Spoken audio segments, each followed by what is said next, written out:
হ্যাঁ দিয়ার আমরা এভাবে স্ক্রিনের রেড রিমুভ করতে পারি। প্রথমে আমরা লেয়ার প্যানেলে যাব, অ্যাডজাস্টমেন্ট লেয়ার থেকে হিউ স্যাচুরেশন নেব। আমরা এখানে একটা ক্লিক করব, আমাদের যে হ্যান্ড টুলটা আছে এটাকে আমাদের সিলেক্ট করতে হবে। সিলেক্ট করে আমাদের যে রেড আছে সেখানে একটা ক্লিক করব, ক্লিক করে এই যে নিচে দেখেন মার্ক চলে আসছে, আমরা হিউটাকে একবারে একপাশে দিয়ে দিলাম।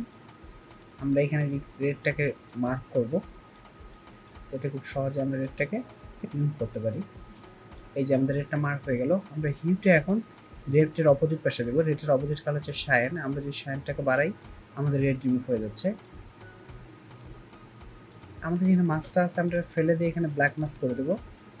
করে দিয়ে ব্রাশ টুল নেব, ব্রাশ টুল নিয়ে আমাদের যে রেড যেখানে আছে সেখানে যদি আমরা ব্রাশ করে দিই আমাদের রেড সুন্দরভাবে রিমুভ হয়ে যাবে। এই যে দেখেন, এই যে দেখেন বিফোর আফটার আমার রেড রিমুভ